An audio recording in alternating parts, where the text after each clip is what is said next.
नमस्कार दोस्तों, आपका मेहरा क्लासेस में स्वागत है। मैं हूं प्रेरणा पाटिल और आपको पढ़ाने आई हूं मध्य प्रदेश का भूगोल। तो आज हम एक अत्यंत महत्वपूर्ण यूनिट पढ़ने वाले हैं जिसका नाम है मध्य प्रदेश का भूगोल। भूगोल को समझे बिना इतिहास समझना भी इतना आसान नहीं होता है, तो इसीलिए भूगोल एक अत्यंत ही महत्वपूर्ण यूनिट है जिसके बेस पर आप पॉलिटी, इकोनॉमी हर टॉपिक को बहुत ही आसानी से समझ सकते हैं। और यूनिट 1 में एक नया टॉपिक जो जुड़ा है मध्य प्रदेश की जनजातियाँ, उसे समझने में भी बहुत आसानी होगी जब आप मध्य प्रदेश के भूगोल को अच्छे से समझ जाएंगे। तो आपको ज्ञात होगा कि मध्य प्रदेश के भूगोल से हमेशा से ही एमपीपीएससी बहुत सारे प्रश्न बनाता आया है, तो ये यूनिट एक स्पेशल वेटेज रखती है। जैसा कि आप मैप में देख पा रहे होंगे कि मध्य प्रदेश का एक मैप दिया है जिसमें उसका भौगोलिक फिजिकल मैप दिया हुआ है, जिसमें उसकी चट्टानें, पहाड़, पर्वत, नदियाँ सब कुछ दिखाई गई है, जिसे हम एक एक करके ये पूरी यूनिट में समझने वाले हैं। तो सर्वप्रथम मैं आपको ले जाती हूँ मध्य प्रदेश के भूगोल के पाठ्यक्रम में, जो कि असिस्टेंट प्रोफेसर के पेपर 1 की यूनिट 2 है। उस पाठ्यक्रम को हम विस्तार से समझते हैं। किसी भी कॉम्पिटिटिव एग्ज़ाम के लिए अगर कोई रोड मैप है या हमें कोई रास्ता दिखा सकता है, तो टीचर तो है ही महत्वपूर्ण, लेकिन उसके बाद अगर कोई आता है तो वो है आपके प्रीवियस ईयर क्वेश्चन पेपर कि क्वेश्चंस कैसे पूछे जाते हैं। और सर्वप्रथम आता है पाठ्यक्रम। आपको पहले ये पता होना चाहिए कि आपको जाना कहाँ है, तो उसके लिए आपको पाठ्यक्रम का पूरा नॉलेज होना चाहिए। पाठ्यक्रम के आधार पर ही आप देख पाएंगे कि उस टॉपिक से पिछले साल किस प्रकार के प्रश्न पूछे गए हैं, जो आपकी तैयारी को एक धार देने का काम करते हैं। ठीक है, तो इसमें आपकी इकाई 2 के टॉपिक है मध्य प्रदेश का भूगोल, राज्य की भौगोलिक स्थिति तथा विस्तार। कि राज्य को भूगोल के आधार पर कितने भागों में विभाजित किया है, इसकी भूगर्भिक संरचना कौन कौन सी है, इसमें कौन कौन सी चट्टानें पाई जाती है, प्रमुख नदियाँ कौन सी है जैसे नर्मदा, चंबल, सोन, तो इनका उद्गम स्थल क्या है, इन पर कौन कौन से बांध बनाए गए हैं, कौन सी परियोजनाएं हैं, ये सब महत्वपूर्ण बिंदु इसमें समाहित हैं। फिर पर्वत, तो पर्वत कौन कौन से हैं, एक विंध्य पर्वत है, सतपुड़ा पर्वत है, उनकी उच्चतम चोटी कौन सी है, किस पर्वत की क्या विशेषता है। तो इस प्रकार से ये टॉपिक आपका कंप्लीट होगा। फिर दूसरा है जलवायु। तो जलवायु प्रत्येक भूगोल में बहुत ही महत्वपूर्ण है। जलवायु को निर्धारित करने वाले तत्व कौन से होते हैं, और जलवायु से वहाँ की वनस्पति कैसे होगी, मिट्टी कैसे होगी, वो भी निर्धारित होता है। तो इसमें हम देखेंगे कि मध्य प्रदेश में कौन कौन से मौसम हैं, मिट्टियाँ कौन कौन सी है, तापमान क्या है मध्य प्रदेश का, वर्षा का स्तर कहाँ पे कम होता है, कहाँ ज़्यादा होता है, कहाँ बहुत ही नगण्य मात्रा में वर्षा होती है, वनों के प्रकार कौन से हैं और प्रमुख वनोपज कौन से हैं, जैसे कि बांस और तेंदुआ यहाँ का बहुत ही प्रसिद्ध वनोपज है। फिर है कृषि। कृषि भूगोल में अत्यधिक महत्वपूर्ण है। इसमें हम देखेंगे कि प्रमुख फसलें कौन सी है, गेहूँ, चावल, ये हमारे प्रदेश की बहुत ही महत्वपूर्ण फसलें हैं। और फिर सिंचाई के स्रोत क्या हैं, क्योंकि सिंचाई कृषि के लिए अत्यंत महत्वपूर्ण है। तो सिंचाई के स्रोत में प्रश्न पूछा जाता है कि मध्य प्रदेश में सर्वाधिक सिंचाई नलकूप से होती है, नहरों से होती है कि कुएं से होती है। यह प्रश्न 2 से 3 बार पूछा जा चुका है। फिर सिंचाई परियोजनाएं कौन कौन सी है, क्योंकि हर किसान के पास सिंचाई के लिए पानी उपलब्ध हो ये ज़रूरी नहीं होता है। इसलिए सरकार प्रत्येक स्थान पर, प्रत्येक खेतों में पानी की उपलब्धता को बढ़ाने के लिए समय समय पर सिंचाई परियोजनाएं लेकर आती है, जिसका हमें बिंदुवार अध्ययन करना है। फिर है ताप विद्युत परियोजनाएं, जिसमें गैर पारंपरिक ऊर्जा स्रोतों को महत्वपूर्ण स्थान दिया गया है। गैर पारंपरिक ऊर्जा स्रोत हमें देखना है। और फिर प्रमुख खनिज कौन कौन से हैं, जैसे हीरा, जिसमें हम पहले नंबर पर आते हैं, उसे हम विस्तार से देखेंगे कि वो किस चट्टान में मिलता है और किस स्थान पर मिलता है। आगे आता है जनसंख्या। किसी भी स्थान के में अगर भूगोल या भौतिक भूभाग पर जनसंख्या नहीं होगी तो उस स्थान का कोई महत्व नहीं रहता है। अगर हमारे पास बहुत बड़ा स्थान भी है, वहाँ पर अगर लोग नहीं रह रहे तो वो एक सिर्फ बंजर भूमि ही होगी। तो इसलिए जनसंख्या का आकार, उसकी वृद्धि, साक्षरता कितनी है, यातायात के कौन कौन से साधन हैं, वो सभी टॉपिक हम इसमें कवर करने वाले हैं। और एक नया टॉपिक जोड़ दिया है इसमें, खाद्य प्रसंस्करण उद्योग। खाद्य प्रसंस्करण उद्योग क्या होता है, इसे अगर हम शॉर्ट में समझेंगे कि हमारे जो खाना है उसे ज़्यादा टाइम तक प्रिजर्व करके हम कैसे रखेंगे या उसकी गुणवत्ता को बढ़ाकर बेचना, उसे बोलते हैं खाद्य प्रसंस्करण उद्योग। तो उसका भी अध्ययन हम इसी यूनिट में विस्तार से करने वाले हैं। तो चलिए आज हम पहले देखते हैं कि मध्य प्रदेश की भूगर्भिक संरचना कैसी है और उसमें कौन कौन सी चट्टानें आती हैं। हाँ, तो यहाँ पर एक मैप दिया है मध्य प्रदेश, जिसे आपको बार बार प्रैक्टिस करना है, बार बार देखना है। इसलिए मैं आपको पूरी जो स्लाइड्स है उसमें कहीं कहीं जहाँ पर भी मैप की आवश्यकता होगी वहाँ पर मैप ज़रूर दिखाऊंगी। तो यहाँ पर देखिए एक आ रही है विंध्यन रेंज। तो विंध्यन रेंज जो है वो एमपी में अत्यधिक महत्वपूर्ण है। फिर आती है सतपुड़ा रेंज। ठीक है, तो ये दोनों रेंज को इसमें बहुत ज़्यादा हाईलाइट करके दिखाया है। तो हम पढ़ते हैं एक एक टॉपिक को आगे। मध्य प्रदेश की भूगर्भिक संरचना। तो इसमें आप देख पाएंगे कि अलग अलग 4 भागों में उसकी भूगर्भिक संरचना को विभाजित किया गया है, जो कि अलग अलग काल के माध्यम से है। पृथ्वी का निर्माण एक ही समय में नहीं हुआ है, धीरे धीरे हुआ है, जिसे अलग अलग कालों में विभाजित किया गया है। हम इतना पीछे नहीं जाएंगे, हमें सिर्फ ये देखना है कि एग्जाम के लिए इम्पोर्टेंट क्या है, उस टॉपिक को हम कवर करते जाएंगे। आद्य महाकल्प काल में कौन कौन सी चट्टानें बनी? तो वो आएगी 2 चट्टानें, धारवाड़ चट्टान और दूसरी है पुराना संघ की चट्टान। तो पुराना संघ जो है उसे 2 भागों में विभाजित किया है, कडप्पा शैल समूह और दूसरा है विंध्यन शैल समूह। तो ये दोनों पार्ट्स का हम अध्ययन करने वाले हैं। फिर दूसरा है आर्य समूह में आती है हमारी गोंडवाना शैल समूह, जो कि देखिए इस भाग में गोंडवाना शैल समूह दिखाया गया है। फिर है दक्कन ट्रिप। दक्कन ट्रिप पूरे मालवा वाले भाग को कवर करता है, बहुत ही महत्वपूर्ण है, बहुत बड़े भूभाग पर है ये मध्य प्रदेश के। फिर है टर्चरी शैल समूह। तो टर्चरी शैल समूह देखिए ये रहा। फिर आर्कियन में ही आपके आ जाते हैं विंध्यन, कडप्पा, ये इसी के पार्ट है। विंध्यन वाली एक अलग से दिखाई गई है। तो इन सभी को हमें एक एक करके विस्तार से देखना है, डरने की कोई आवश्यकता नहीं है। मैंने सारी स्लाइड्स में बहुत ही सरल भाषा में सभी को एक्सप्लेन किया है। तो सर्वप्रथम हम देखेंगे कि भूगर्भिक संरचना के अध्ययन की आवश्यकता क्यों होती है, क्या कारण है कि हमें किसी भी भूभाग के भूगर्भिक संरचना की अध्ययन की ज़रूरत पड़ती है। तो पहला रीज़न तो ये है कि हमें भूगर्भिक संरचना के अध्ययन से उस स्थान की महत्वपूर्ण जानकारी प्राप्त होती है। दूसरा, उस स्थान विशेष की जो मिट्टी है वो हमें पता चलती है कि उसकी रासायनिक संरचना क्या है, उसका प्रकार कैसा है, उसमें किस प्रकार की कृषि का उत्पन्न किया जा सकता है, ये सब कुछ। फिर उस स्थान पर कौन से खनिज पाए जा सकते हैं, उसकी जानकारी हमें मिलेगी। खनिज है भी या नहीं है, ये भी जानकारी प्राप्त होती है। पर्वतों की संरचना किस प्रकार है, ये भी हमें भूगर्भिक संरचना के अध्ययन से ज्ञात होता है। अगर बहुत ही डीप पेपर पूछा और आपसे अगर प्रश्न पूछा जाता है कि भूगर्भिक संरचना के अध्ययन से क्या क्या जानकारी प्राप्त होती है, और उसमें दे दिया ऑप्शन ए मिट्टियों की संरचना, दूसरा खनिजों की उपस्थिति और तीसरा पर्वतों की संरचना, और चौथा ऑप्शन दे दिया उपर्युक्त सभी। तो आपका उत्तर होगा उपर्युक्त सभी। अब हम देखेंगे आद्य चट्टानें या आर्कियन युग की चट्टानें, जिसे आद्य महाकल्प भी कहा जाता है। तो इसमें 2 प्रकार के शैल समूह आते हैं। पहला है धारवाड़ शैल समूह और दूसरा है पुराना संघ की चट्टानें। आगे हम देखेंगे कि आद्य चट्टानें, इनका प्रकार कैसा है। प्रत्येक चट्टान या प्रत्येक युग की जो भी चट्टानें या शैल समूह हैं उसके बारे में मैंने कुछ की पॉइंट्स लिखे हैं यहाँ पर, जिसको आप एक चार्ट फॉर्मेट में भी बना सकते हैं। अगर आप बोलेंगे तो मैं इसे एक चार्ट फॉर्मेट में बनाकर नेक्स्ट लेक्चर में आपको बता दूंगी। इसमें है निर्माण कैसे हुआ है उस चट्टान का, पहला पॉइंट। दूसरा, उसका विस्तार कहाँ है। फिर मध्य प्रदेश में उसका विस्तार कहाँ है, भारत में और मध्य प्रदेश में। फिर उसमें जीवाश्म पाए जाते हैं या नहीं, और मध्य प्रदेश में उसके साक्ष्य कहाँ हैं, और उसमें कौन कौन से खनिज महत्वपूर्ण हैं। तो ये कुछ बिंदु हैं जिसके आधार पर हम प्रत्येक चट्टान को समझने की कोशिश करेंगे। तो आर्कियन या आद्य चट्टानें, यह सबसे प्राचीन और कठोर चट्टानें हैं। इनका निर्माण जो है वो प्री कैम्ब्रियन काल में तप्त और पिघली हुई सामग्री के पृथ्वी पर ठंडे होने से हुआ है। जैसा कि आप लोगों को ज्ञात होगा कि हमेशा ज्वालामुखी आते रहते थे पहले बहुत ज़्यादा मात्रा में। तो ज्वालामुखी का जो मैग्मा है ऊपर आकर जब वो ठंडा होता था तो उसी के ठंडे होने से जो भी चट्टानें बनी हैं उनको आर्कियन या आद्य चट्टानें कहा जाता है।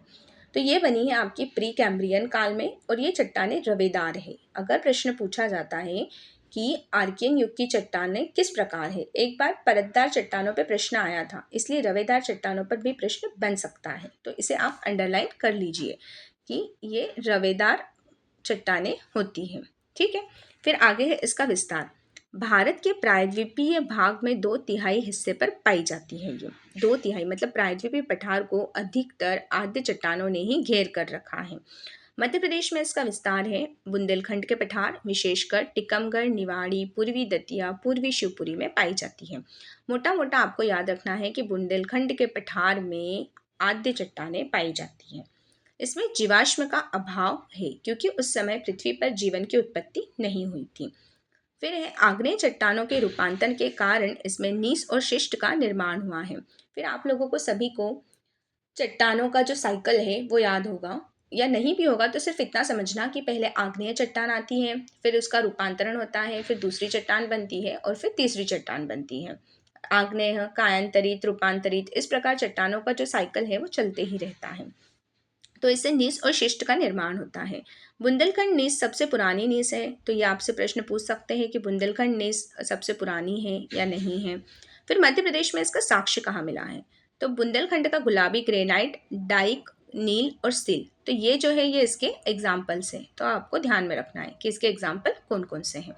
तो बस इसके बारे में 2-3 पॉइंट्स याद रखना है जो कि एग्जाम के लिए महत्वपूर्ण है। इसमें जीवाश्म नहीं पाए जाते हैं। मध्य प्रदेश में इसका विस्तार जो है वो बुंदेलखंड के पठार में है।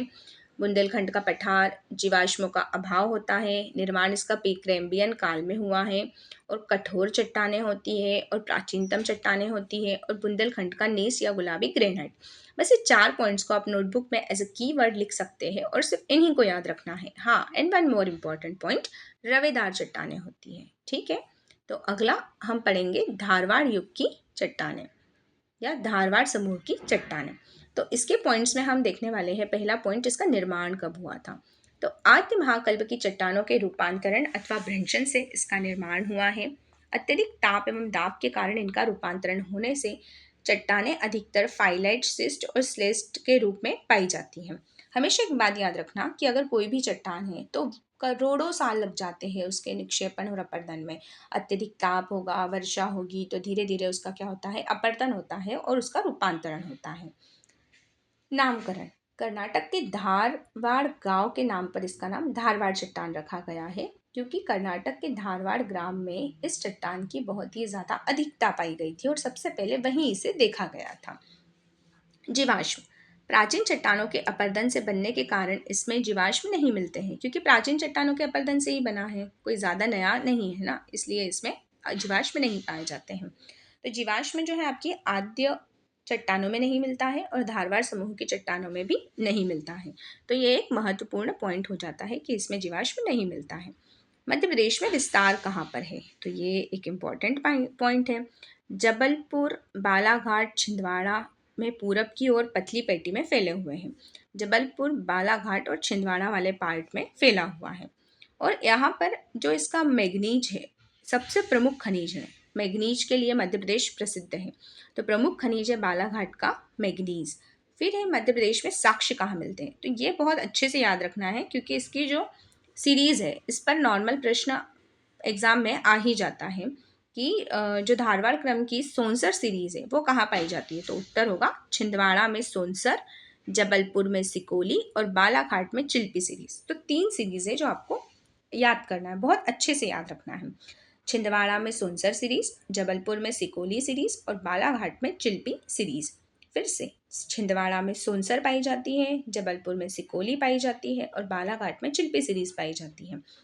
कॉम्पिटिटिव एग्ज़ाम के लिए कोई रॉकेट साइंस या शॉर्टकट नहीं होगा। इसे आप लिख कर आपके जो स्टिकी नोट्स होते हैं उस पर चिपका कर टेबल के सामने रख लीजिए। 1-2 बार पढ़ेंगे, 4 बार पढ़ेंगे तो अपने आप चीज़ें याद हो जाएगी।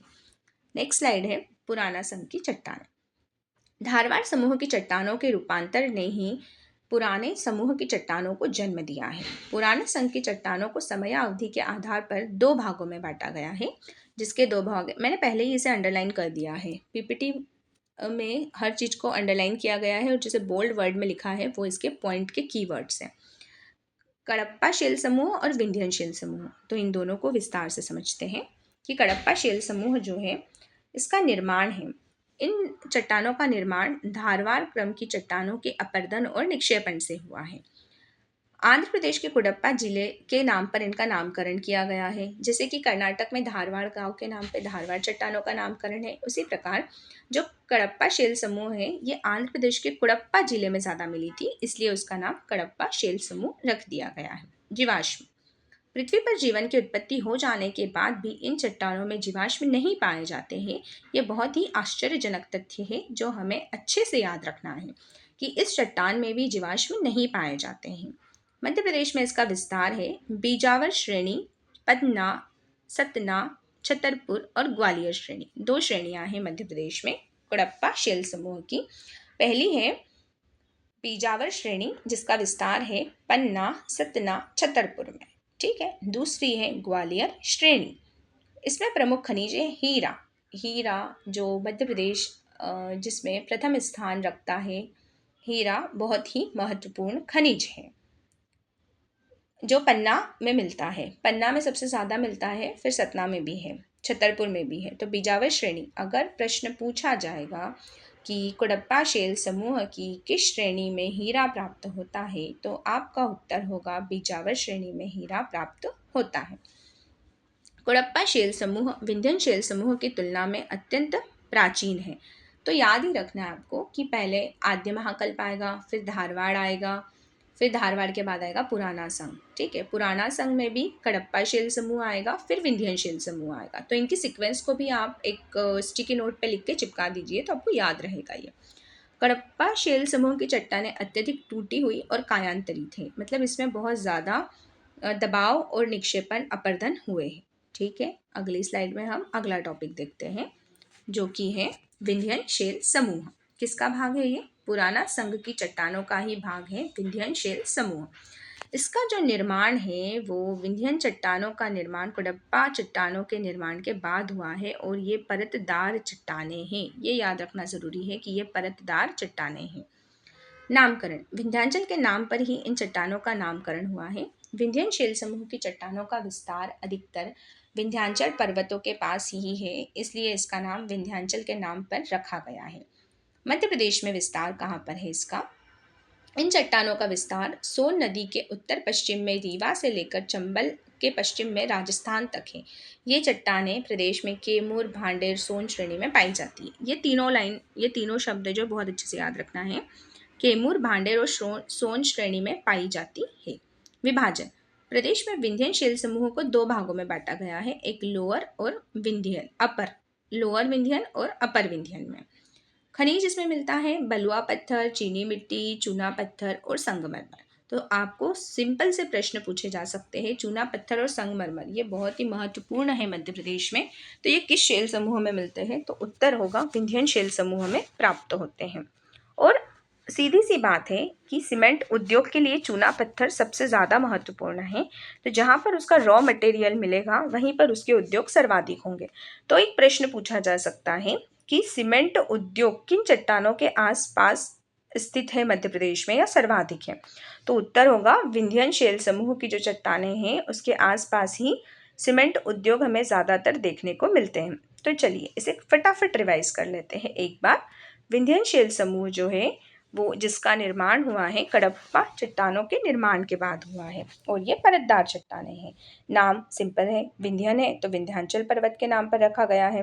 मध्य प्रदेश में इसका विस्तार सोन, कैमूर और भांडेर श्रेणी में हुआ है।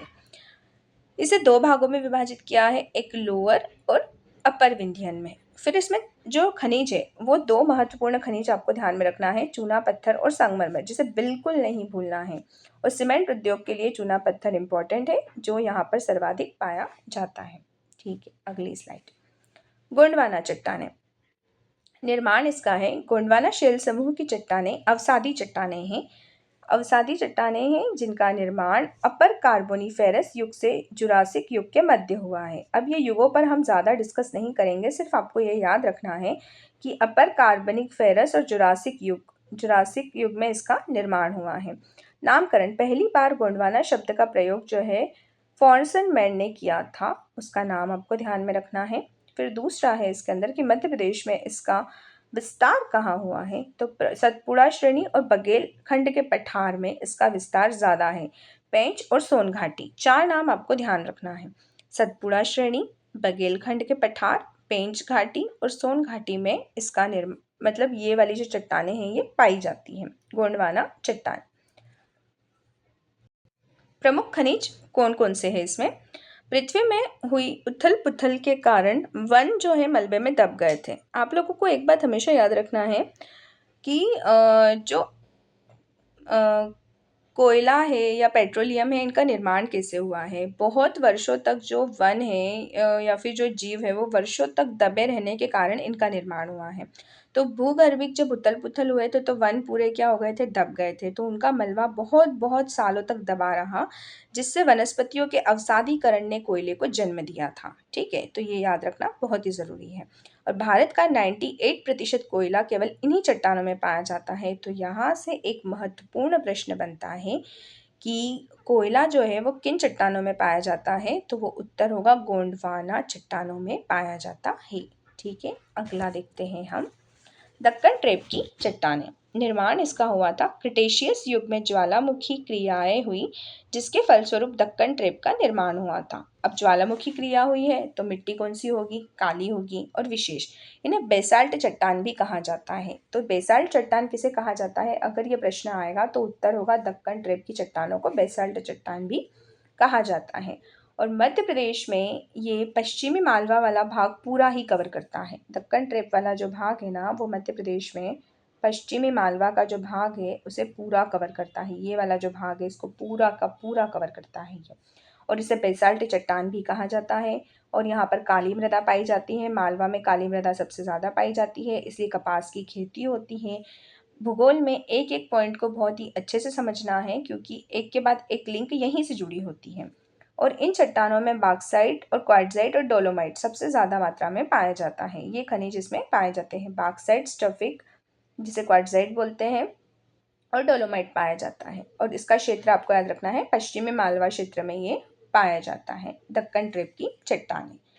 अगला है लास्ट जो इस टॉपिक का है, टर्चरी चट्टानें। इनका निर्माण नवीन चट्टानें हैं और तृतीयक शेल समूह की चट्टानें कहा जाता है, जो नवीनतम है। जैसा कि हम सभी जानते हैं कि जो हिमालय है उसके पहले वहाँ पर सागर था, फिर उसमें उथल पुथल हुई, कुछ भूगर्भिक संरचना में परिवर्तन हुआ और हिमालय जैसी एक बड़ी सी संरचना बन गई। तो उसी समय इन चट्टानों का निर्माण भी हुआ है और यह है तृतीयक शेल समूह की चट्टानें। विस्तार इसका है, यह प्रायः नदी घाटी में, विशेषतः नर्मदा सोन घाटी में पाया जाता है। ये वाले जो चट्टानें हैं, टर्चरी चट्टानें, नर्मदा व सोन घाटी में पाई जाती है। इस प्रकार हमने आज टर्चरी चट्टानें देखी, दक्कन ट्रेप की चट्टानें देखी, फिर गोंडवाना चट्टान, विंध्यन शेल समूह, कडप्पा, पुराना संघ, धारवाड़, आर्कियन, इन सभी को आप कीवर्ड्स के फॉर्म में नोटबुक में लिख सकते हैं। ये मैप आप बना लीजिए।